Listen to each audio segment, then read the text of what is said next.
En los siglos sucesivos a la caída del Imperio Romano de Occidente, el mundo pierde el antiguo orden propio y queda sumido en la incertidumbre.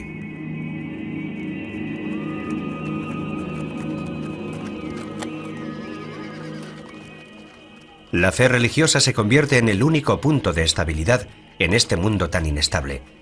Y a los seres humanos de la Edad Media solo les queda confiar en ella, en su búsqueda de consuelo y esperanza.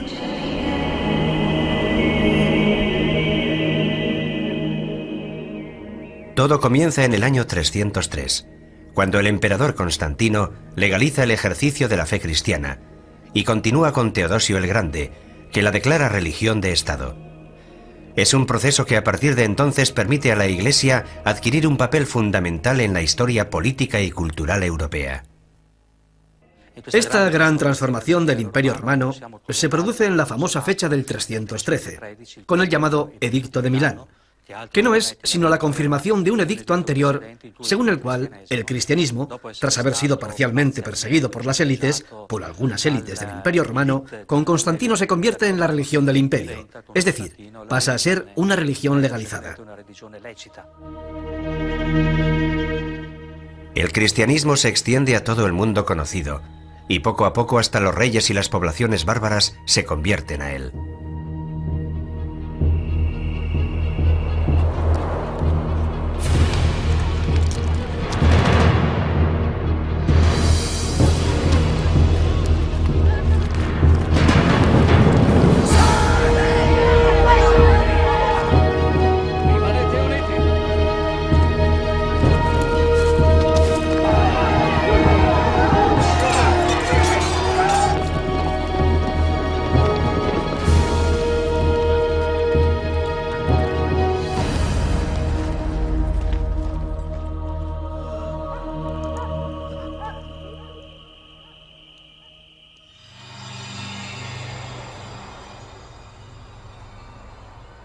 Se mueve en una realidad en la que conviven lo visible y lo invisible, y lo sobrenatural irrumpe con mucha frecuencia en la vida cotidiana.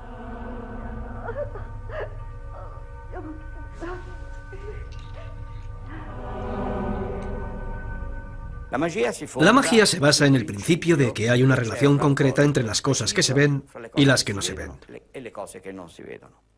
Que las cosas que no se ven están animadas por fuerzas espirituales y que existe la posibilidad de entrar en contacto con estas fuerzas. Y actuando sobre estas fuerzas se puede modificar la realidad.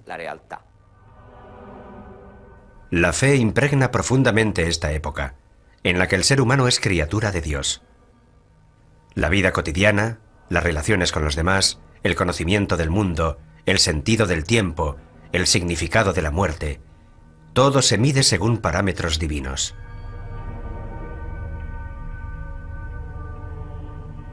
En las zonas rurales se mantienen los rituales propiciatorios y las prácticas animistas, signos de la unión ancestral con la tierra.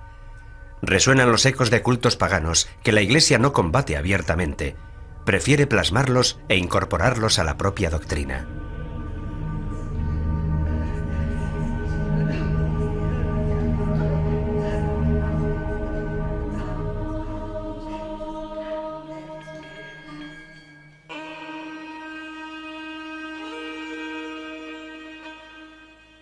En el siglo XII nacen las universidades, que se convierten en nuevos puntos de referencia culturales. Son frecuentadas por religiosos, pero no solo se dedican al estudio de la teología. El derecho, la medicina y las ciencias adquieren un creciente espacio y aportan nuevas reflexiones sobre el ser humano. Un ser humano errabundo, el medieval, que viaja por la tierra consciente de lo efímero de su existencia, comparada con la vida eterna que le espera en el más allá.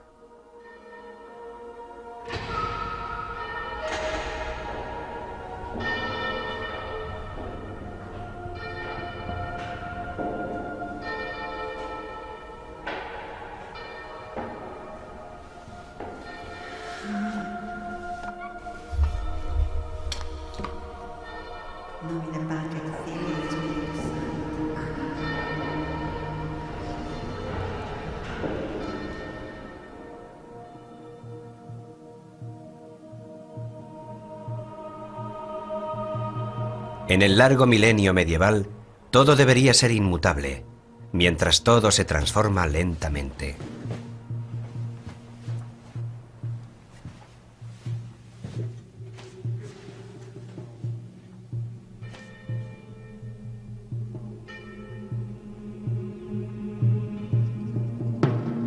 En un mundo turbulento que no ofrece puntos de referencia seguros, la respuesta a las crecientes exigencias espirituales del ser humano se encuentran en las formas de vida ascética y monástica, que ya estaban presentes y extendidas en Oriente a finales del tercer siglo.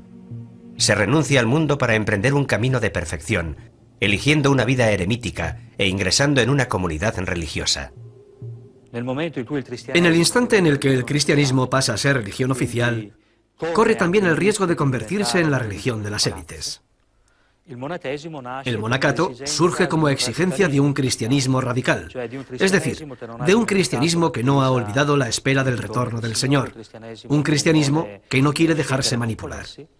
Es un cristianismo que encuentra su lugar geográfico en zonas desérticas, pero sobre todo encuentra su zona espiritual en la radicalidad. Un cristianismo que corre el riesgo, como de hecho lo ha corrido, de convertirse en la religión oficial del imperio, más allá de sus aspectos positivos.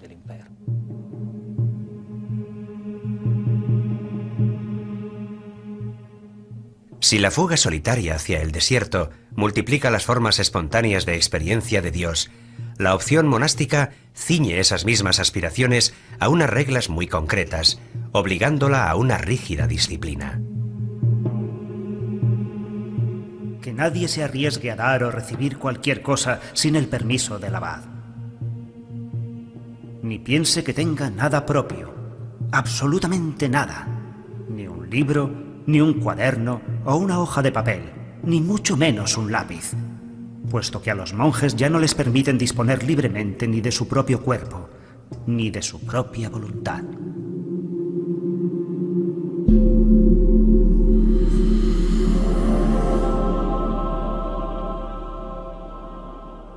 El monasterio se sitúa dentro de la realidad medieval como un mundo aparte, autónomo y autosuficiente, que puede permitirse ignorar la realidad que se desarrolla al otro lado de los muros. Y aquellos que venían para abrazar este estado de vida entregaban todas sus posesiones a los pobres y se conformaban con una túnica remendada. Aquellos que así lo preferían, con cíngulo y calzones, y no queríamos tener nada más.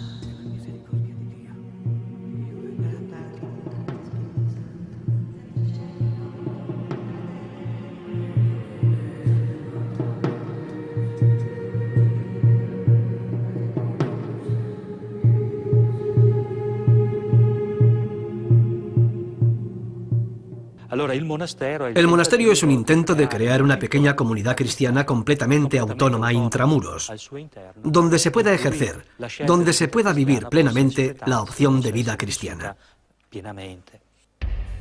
La regla más difundida es la formalizada por San Benito de Nursia en la primera mitad del siglo VI. Ora et labora. Junto a la oración también tiene cabida el trabajo, ya sea el trabajo manual que se desarrolla en la huerta del monasterio o el intelectual que se desarrolla en la biblioteca y en el scriptorium. La vida cotidiana y las tareas del monje quedan establecidas hasta el mínimo detalle en la Santa Regla: las oraciones, las lecturas, las comidas y el trabajo.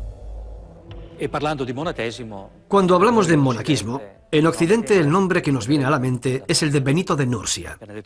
Benito de Nursia vive entre el 480 y el 546. Él también proviene de una familia noble, una familia importante en el ámbito romano de la época, de Nursia, para ser más exactos. Se ha formado en Roma, por lo que ha seguido el cursus, o formación que recibe todo hombre que tiene previsto meterse en política. Se decide por la vida monástica, primero en Subiaco, cerca de Roma, y posteriormente en el monasterio de Montecassino, en una serie de vivencias relatadas por el mismo San Gregorio Magno.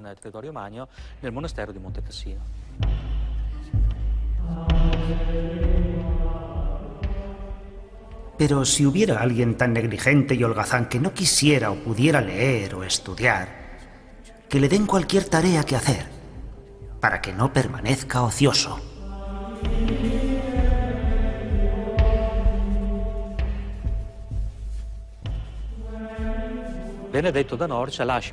Benito de Nursia deja una regla que actualmente sabemos que no fue enteramente obra suya, sino más bien la reelaboración del estilo de vida en los monasterios de su tiempo, que se prolongará sucesivamente en la época carolingia.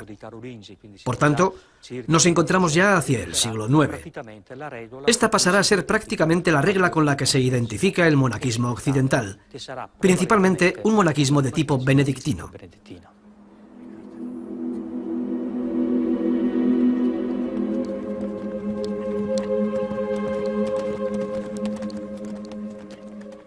¿Cuál era la importancia de la regla de San Benito?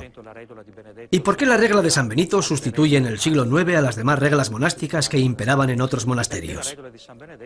Porque la regla de San Benito tiene un equilibrio propio, distribuido en sus 70 capítulos, en los que todo está organizado a través de ese equilibrio que proviene de la tradición y experiencia de las romanitas, de la cultura romana.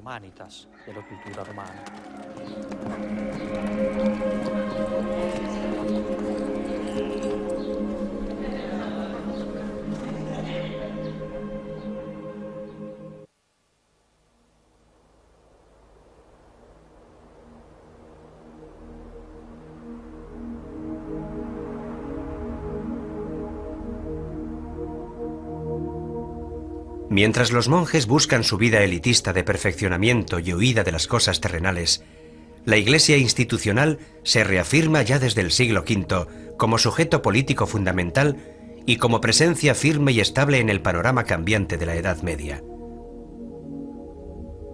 El ordenamiento de la Iglesia, calcado de las estructuras administrativas romanas, también se mantiene tras la caída del Imperio Romano. La figura de referencia para las comunidades de fieles es el obispo.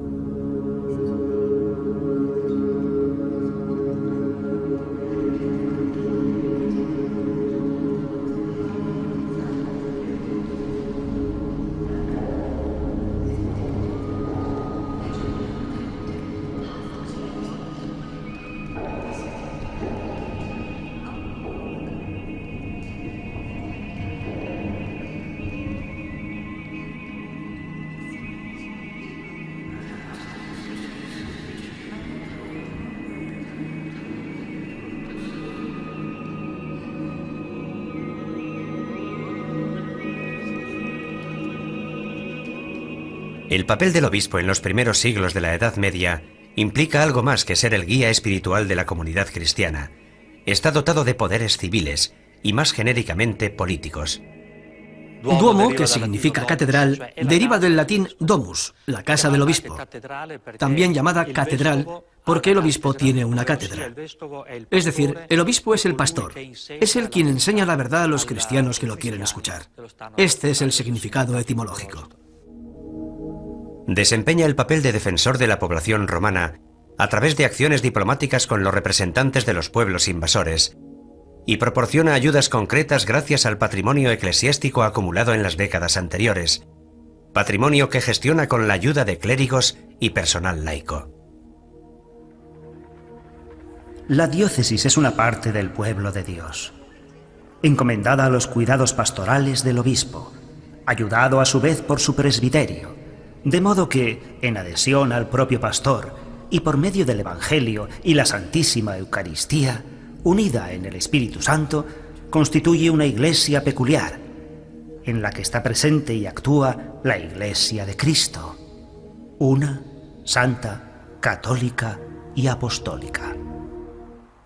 En una ciudad medieval resurgida, la catedral se convierte en epicentro de la vida religiosa, pero también en epicentro de un poder frecuentemente político. Recordemos que en la mayor parte de los casos, a menudo los obispos son también condes obispos o príncipes obispos, con todos los conflictos de investidura que ello conlleva, si son primero obispos y después condes, o primero condes y después obispos.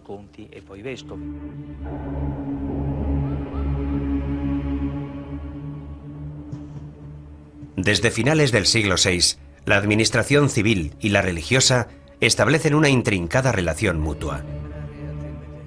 La Iglesia, con sus representantes en el territorio, se convierte en opositor político y psicológico de otras formas de organización social y se erige a sí misma como heredera del desaparecido Imperio Romano. Los obispos, que en muchos casos desempeñan funciones civiles, se distancian progresivamente del papel de hombres de la Iglesia y se unen al rey, al emperador o a los señores locales.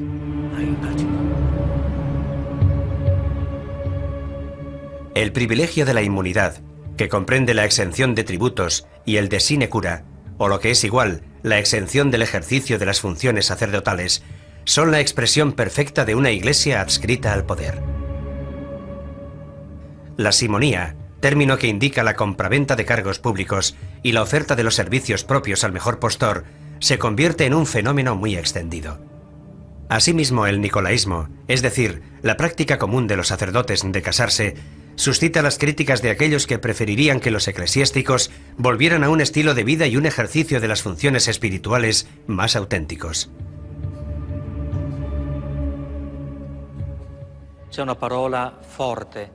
Este movimiento se caracteriza por la búsqueda del regreso a las formas de la Iglesia primitiva. Esto quiere decir que la consigna que impregna estos movimientos provocará su desencuentro con la Iglesia oficial, por lo que acabarán siendo declarados heréticos o no reconocidos. Es el regreso a las formas de la Iglesia primitiva. ¿Y cuál es la característica principal de la forma de la Iglesia primitiva? La de ser pobre. Gregorio VII es el Papa de la Reforma. Su Dictatus Papae del año 1075 pretende el retorno de la Iglesia a sus funciones de ejemplo y guía cristiana y reafirma la superioridad del sumo pontífice por encima de las demás autoridades terrenales. Tras las reformas gregorianas, el desencuentro es inevitable. La lucha entre el emperador Enrique IV y el Papa Gregorio VII por las investiduras de los obispos oculta otros problemas de índole más general, como quién es el verdadero heredero de Roma, qué figura puede aspirar a desempeñar un papel completamente universal y dónde están los límites entre el poder de la Iglesia y el poder del Estado. Es una pugna entre el poder espiritual y el poder temporal.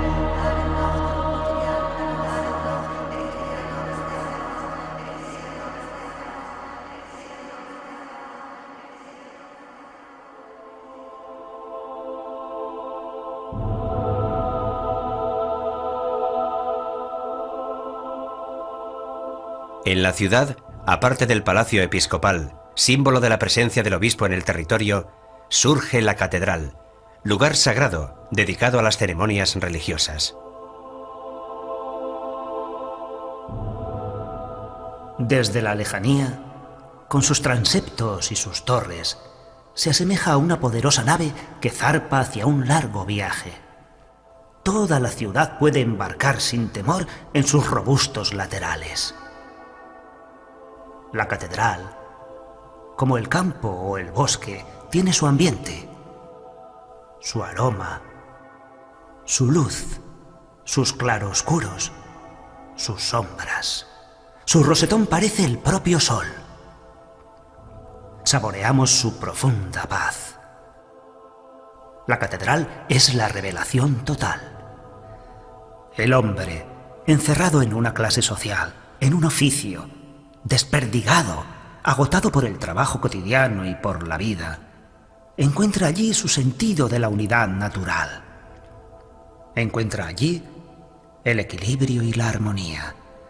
La muchedumbre reunida en las grandes celebraciones se siente a sí misma como una unidad viviente. Los fieles son la humanidad. La catedral es el mundo. Y el Espíritu de Dios llena durante un tiempo al hombre y a la creación. Las iglesias siguen siendo lugares de reunión religiosa. Las iglesias se convierten en zonas de sepultura, sobre todo de las familias nobles. Son lugares donde la vida y la muerte, tiempo y eternidad, siguen entrecruzándose y entretejiendo una estabilidad mucho menos neurótica que la que vivimos nosotros en nuestros días. Ellos viven este entramado, este bosquejo del transcurso del tiempo, su significado y sus relaciones. Y todo esto sucede en un lugar con una profunda caracterización religiosa. Nosotros hemos perdido esta percepción. Tal vez uno de nuestros problemas hoy en día sea, cuando vienen los visitantes por interés o curiosidad turística, cómo lograr darles los códigos interpretativos sobre estas arquitecturas o sobre estas series de pinturas o esculturas que contemplan. Ya no son capaces de interpretarlos en el significado original del código, el que tenía inicialmente, porque han cambiado los modelos interpretativos.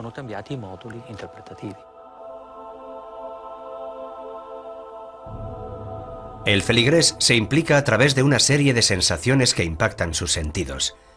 La vista se detiene en el desarrollo de la ceremonia y las decoraciones pictóricas y ornamentales de las paredes.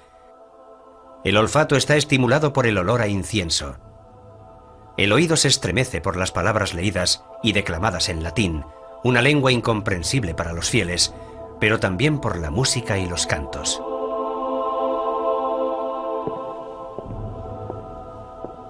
Todas estas sensaciones se superponen y se entremezclan, ofreciendo al participante la posibilidad de entrar en contacto con la otra realidad de lo divino, y provocando en él un sentimiento de temor frente al misterio y la fascinación por un poderío que a duras penas logra intuir.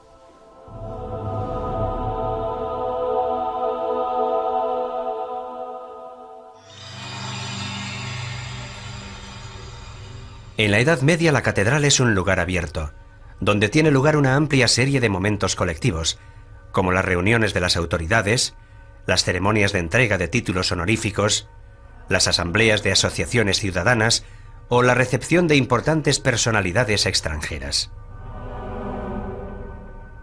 Fuera de la catedral se extienden espacios abiertos, a menudo los únicos de la ciudad medieval, atrapada en su maraña de callejuelas y angostas vías.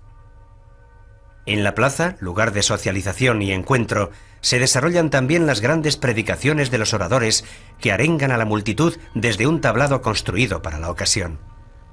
Bajo el pórtico de la iglesia no es infrecuente que se coloquen puestos de notarios, cambistas y mercaderes, con la esperanza de que se vean obligados a ser honrados, dada la cercanía del lugar sagrado. Estos espacios de socialización de noche también pueden convertirse en puntos de encuentro para citas clandestinas, sobre todo en los apartados cementerios, siempre que no haya temor a molestar el sueño de los muertos que allí reposan.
En los siglos XI y XII, en plena experiencia municipal, la religión ya es un fenómeno de masas, ha calado en todas las tareas cotidianas y marca el ritmo de las actividades humanas.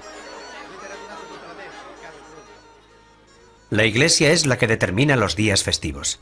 En festividades como el Carnaval, en la que todo está permitido, se suspende el orden social normal y se da rienda suelta a los impulsos primordiales.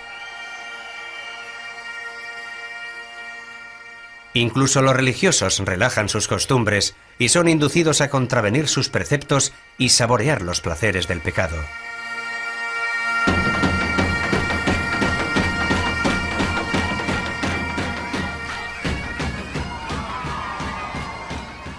El carnaval es la fiesta en la que puede pasar de todo. Y todos están autorizados a transgredir sin atenerse a las consecuencias.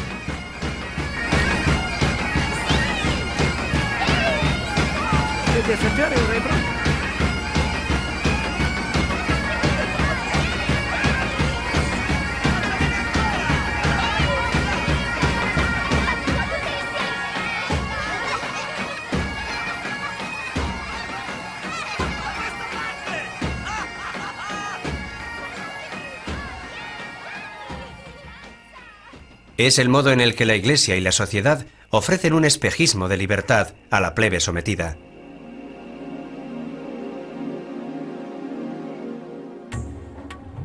Hay multitud de ocasiones en las que los ciudadanos se reúnen para celebrar la pertenencia a una colectividad cuyo valor se reconoce, de la que cada cual forma parte y en la que se sienten orgullosos de vivir. Una religiosidad civil que se funde con el elemento sagrado, como en el culto hacia el santo patrón y la devoción por sus reliquias. O como en las procesiones, que tienen lugar durante todo el año y constituyen una verdadera estructura festiva en la ciudad.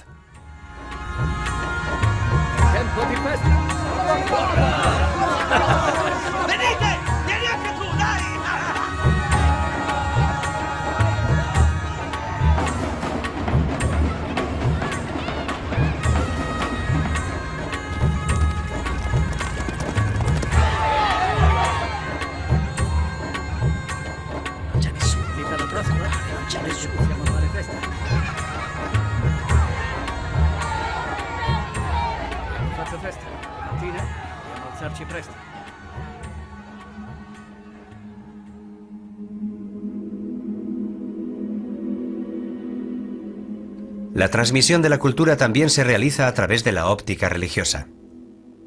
Habrá que esperar a los últimos siglos de la Edad Media para la reafirmación de las escuelas laicas. En el siglo XII nacen las universidades, que se convierten en nuevos puntos de referencia culturales. Muy pronto cada universidad se hace famosa al destacar en una materia específica, como Salerno en medicina y París en teología y filosofía. La Universidad de Bolonia, la primera en ser reconocida oficialmente en Europa en 1158, muy pronto adquiere renombre por su facultad de Derecho. Y un grupo de estudiantes y catedráticos del Studium Bolognés, en conflicto con las autoridades ciudadanas, fundan una nueva sede universitaria en Padua, donde las escuelas laicas y eclesiásticas ya existentes animan una rica vida cultural. En la cultura medieval se pueden distinguir dos grandes corrientes que animan la universidad de la época. Está la corriente parisina, que es básicamente filosófica y teológica, y está la corriente que surge de Oxford, pero también de Padua. Padua es una filial de la Universidad de Bolonia, que era una universidad donde fundamentalmente se estudiaba Derecho. Pero llegados a un cierto punto, el derecho no es suficiente. Algunos profesores, algunos doctores de la Universidad de Bolonia se distancian y se van a Padua, a un ambiente que evidentemente era más tranquilo, más seguro y más libre, porque el ayuntamiento de Bolonia estaba sujeto, si bien indirectamente, al poder político del pontífice de Roma, mientras que el ayuntamiento de Padua se regía de una manera laica, por así decirlo. Aquí estudia Marsilio de Padua, antes de trasladarse a París a comienzos del siglo XIV. En París se convierte en catedrático y rector de la universidad. Tras haber vivido de cerca las experiencias políticas y municipales de la ciudad de Padua, dentro del conflicto más amplio que enfrenta al Papa con el emperador, Marsilio recibe el Defensor Pacis, defensor de la paz, en 1324. En esta obra elabora una profunda reflexión sobre el estado y la naturaleza de la autoridad.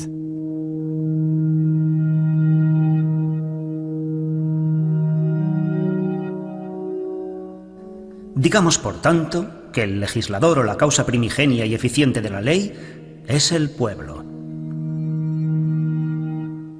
Mediante su elección o voluntad, expresa con palabras en la Asamblea General de los Ciudadanos que ordena que se haga o no se haga una determinada cosa respecto a los actos civiles humanos, bajo la amenaza de un castigo o pena temporal.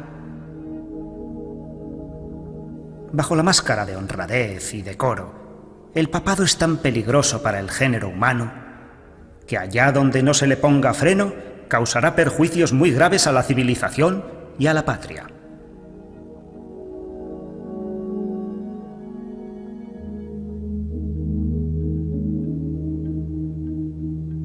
Las universidades se expanden por toda Europa e inmediatamente luchan por asegurarse una autonomía cultural y organizativa. Constituyen asambleas con cargos directivos y con poder de decisión, eligiendo al rector dentro de su cuerpo estudiantil.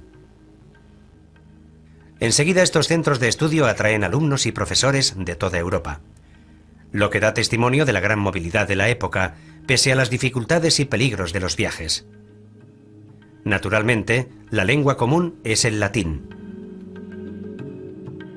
También surgen grupos de estudiantes universitarios pobres y vagabundos que van de universidad en universidad, aunque son más bien asiduos de tascas y tabernas, anticonformistas que cantan las bondades del vino, el juego y el amor, y que huyen de la encorsetada sociedad de la época.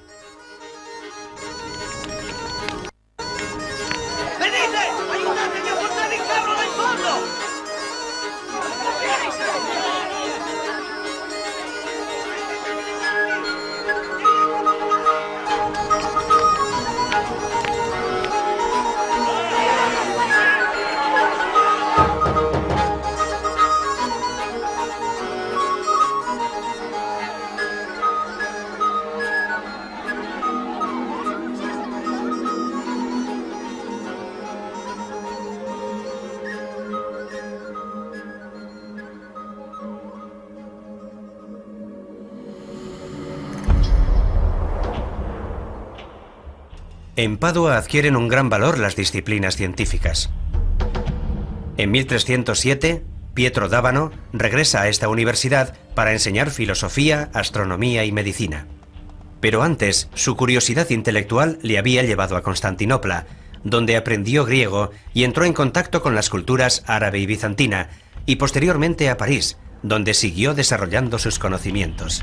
La característica de Pietro d'Abano, que asimiló las enseñanzas de Averroes y por tanto de Aristóteles a través de las fuentes árabes, es que buscó dar un sentido a la naturaleza mediante el uso de la lógica. Naturalmente, esto implica, en primera instancia, la filosofía en relación con la astrología, porque son las estrellas, los cuerpos celestes, los que gobiernan y determinan las cosas materiales de este mundo. Partiendo de la voluntad de observar directamente los fenómenos naturales y buscando una explicación a su funcionamiento, Pietro d'Abano logra sintetizar conjuntamente la astrología y la medicina. La astrología es necesaria para usar los medicamentos en el instante más adecuado, cuando la luna esté atemperada por planetas positivos. En caso contrario, es mejor no intervenir quirúrgicamente. La aplicación de técnicas médicas y quirúrgicas no puede prescindir del conocimiento de las características zodiacales específicas del ser humano, ni de la constante y atenta investigación de la bóveda celeste, en esa unión entre microcosmos y macrocosmos, que es uno de los rasgos más peculiares de la mentalidad medieval.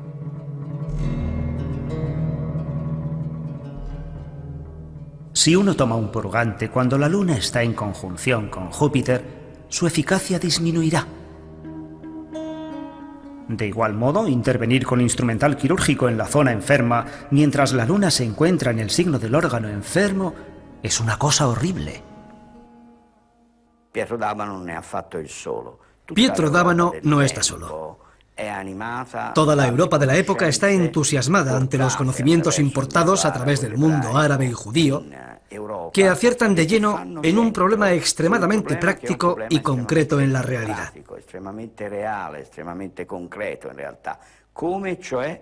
¿Cómo puede el hombre relacionarse con la naturaleza y no limitarse a padecerla, sino a modificarla e influir en ella? Pietro d'Abano adquiere mala fama con sus teorías. De hecho, la Inquisición lo acusa de herejía y nigromancia. Sin embargo, recibió la solidaridad de las autoridades municipales, que lo defendieron durante su procesamiento. Cuenta la leyenda que tras su muerte, su cuerpo fue exhumado y quemado en la hoguera, para conjurar el regreso a la tierra de semejante hereje.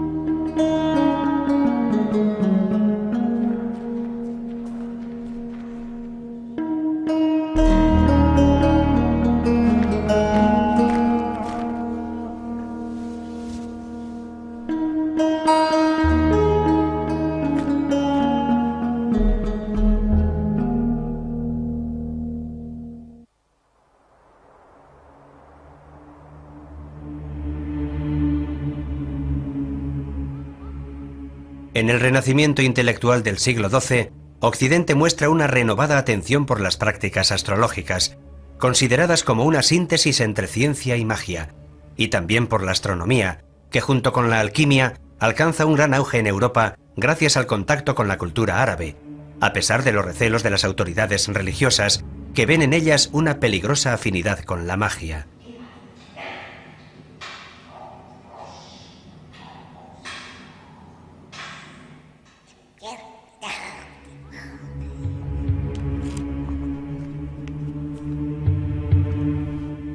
Intelectuales como el franciscano Ruggiero Bacone o el dominico Alberto Magno aparecen como eruditos sabedores de que la magia puede ser un instrumento de conocimiento de los misterios del cosmos. Se produce una revalorización de la magia como técnica al servicio de los objetivos prácticos del ser humano. Es una tendencia cultural que distingue entre la magia buena y natural, la que busca descubrir los secretos de la propia naturaleza, y la magia negra, ceremonial y demoníaca.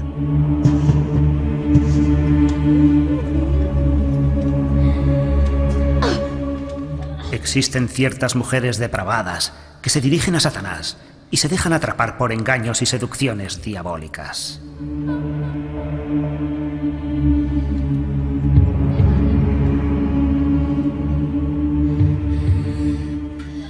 Creen y aseguran cabalgar por la noche a lomos de ciertas bestias en pos de Diana, diosa de los paganos, y en compañía de otras mujeres. Afirman que atraviesan amplios territorios, amparadas por el silencio de la noche, obedecen sus órdenes y algunas noches el diablo las llama a su servicio. La bruja es la mujer que elabora pociones mágicas, filtros de amor o venenos, y que se transforma en otras cosas. Se puede convertir en ave nocturna, puede matar a niños, incluso provoca abortos. Esta es la imagen general de las brujas. Las brujas, cuando eran procesadas por la Inquisición, siempre estaban acusadas de haber matado a niños, de haber robado su manteca para elaborar ungüentos milagrosos, ungüentos mágicos, y también de tomar parte en fiestas nocturnas, diabólicas, lo que nosotros conocemos como aquelarres, y de fornicar con el demonio. Las estructuras mentales paganas persisten agazapadas bajo una adhesión superficial a la nueva religión, en la que la adoración de los santos y sus reliquias mantiene una ancestral relación con lo sagrado, lo arcano, lo desconocido. Pero quiera el cielo que solo sean ellas las que hayan sucumbido a sus falsas creencias, y que no hayan arrastrado a otros muchos a la perdición de sus almas. Tanto es así que muchos se han dejado convencer por estos engaños, y creen que todo aquello es verdad. De este modo se alejan de la verdadera fe y cometen los errores de los paganos. y creen que aparte de nuestro único Dios, existen otros dioses o divinidades.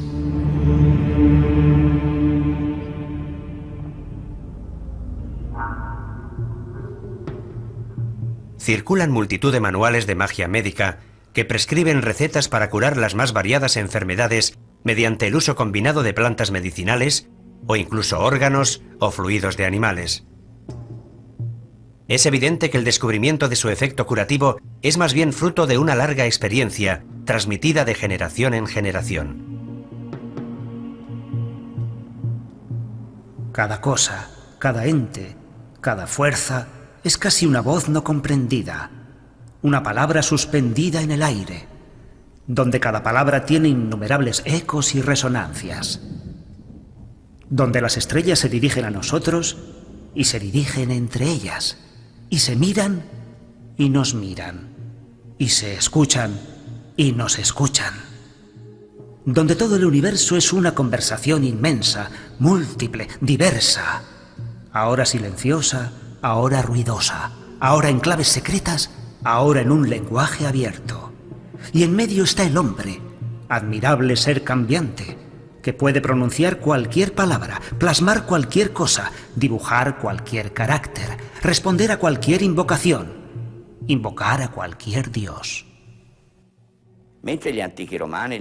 Los antiguos griegos y romanos creían efectivamente que mediante la posibilidad de entrar en contacto con los espíritus que dan vida al mundo y son invisibles, se entraba en contacto con un lenguaje singular, compuesto de palabras, signos, cantos, colores, sonidos, olores. O sea, el ritual mágico. A través de esto, los antiguos creían que realmente se podía modificar la realidad. Los judíos, los cristianos y los musulmanes no pueden creer en esto porque la realidad es voluntad de Dios. La realidad se ve en lo creado. Dios es el único dueño de la creación. Los hombres, aunque tengan la capacidad del conocimiento, no pueden doblegar la voluntad de Dios. Solo Dios gobierna los espíritus. Pero incluso el judaísmo y el islam tienen sus herejes. Y en el transcurso del siglo XII empiezan a circular rituales de origen judío o de origen musulmán que enseñan a dejarse guiar por los espíritus y a obtener lo que se desea dejándose llevar por los espíritus. Una práctica específica es la nigromancia, que consiste en la invocación a los demonios, un terreno extremadamente peligroso, en contacto con los poderes sobrenaturales.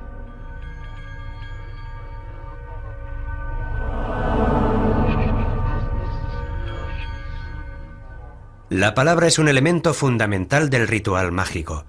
También las oraciones, las bendiciones, los conjuros o los sortilegios, donde también entran en danza personajes de las Sagradas Escrituras. En cambio, los exorcismos ocupan un lugar aparte. Por una parte están codificados por la Iglesia y por otra están ligados a las tradiciones folclóricas. Se realizan para liberar a una persona de la posesión demoníaca. En el nombre y poder de nuestro Señor Jesucristo, sé erradicado de la Iglesia de Dios y de las almas redimidas por la preciada sangre del Cordero de Dios. A partir de ahora, no te atrevas, pérfida serpiente, a engañar al género humano, perseguir la Iglesia de Dios, ni agitar o cribar como el grano a los elegidos de Dios. Te lo ordena el Altísimo al que tú, en tu inmensa soberbia, presumes de ser semejante. En el nombre y poder de nuestro Señor Jesucristo, te exorcizamos, espíritu inmundo, poder satánico, invasión del enemigo infernal, legión, reunión y secta diabólica.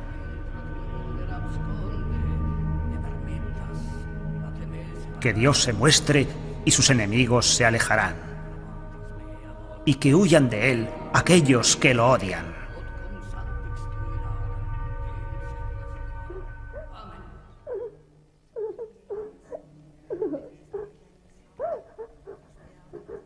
Así como el humo se desvanezcan ellos. Así como la cera se derrite al fuego, sucumban los pecadores a los ojos de Dios.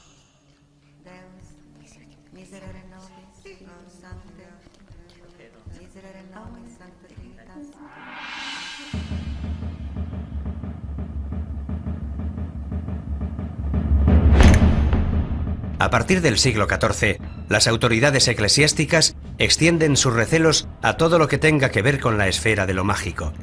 Se plantean nuevos problemas teológicos, como el del libre albedrío, allí donde el refinamiento de la astrología parece proponer una especie de determinismo cósmico al que el ser humano está sometido. Avanza la idea de que la magia tiene efectos reales y que todas sus diferentes prácticas están relacionadas con el diablo.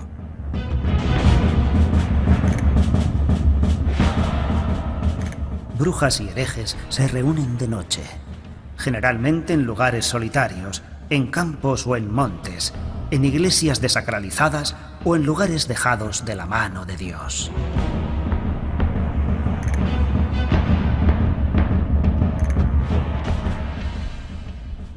A partir de mediados del siglo XIII, la Inquisición o el juicio del hombre sustituye al juicio de Dios. Tras haber renunciado a la fe cristiana, profanado los sacramentos y rendido pleitesía al diablo, todo lugar frecuentado y bien iluminado se torna inhóspito para ellos. La Iglesia se defiende, y la Iglesia de aquella época está estrechamente ligada a la sociedad de aquella época. Hay una relación por la que la Iglesia también posee poderes civiles y sociales, y la sociedad de la época está muy unida a ella. Lo que para la Iglesia es una herejía, también puede ser un delito para la sociedad civil. Llegado el momento, la Iglesia se defiende instituyendo una serie de tribunales que de hecho serán los tribunales de la Inquisición. Al principio estos tribunales, que solo deben decidir la heterodoxia o la ortodoxia de los acusados y nada más, están dirigidos por los obispos. Pero entregar a los obispos este poder evidentemente implica aceptar que las diócesis se hagan con una importante autonomía. Este no es el proyecto de la Santa Sede, no es el proyecto de la sede romana. Es entonces, a partir de principios del siglo XIII, con el gran Inocencio III, cuando la Inquisición pasa de ser episcopal a ser pontificia. En 1278, más de 200 cuerpos arden en la arena de Verona. La noche se ilumina de repente con el fuego purificador.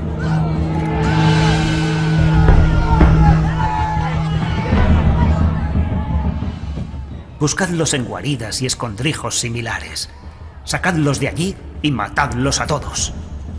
Dios reconocerá a los suyos. De este modo caiga el admirable castigo divino.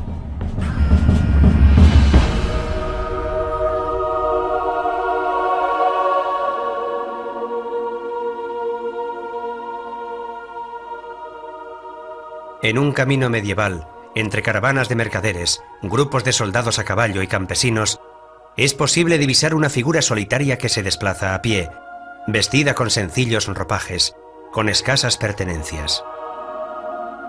Le mueve el sentimiento de penitencia y devoción, pero también el deseo de ver y descubrir el mundo. Así es en el fondo el hombre de la Edad Media, que entre la fe y el deseo de conocimiento se pone en camino para atravesar las grandes transformaciones de su época.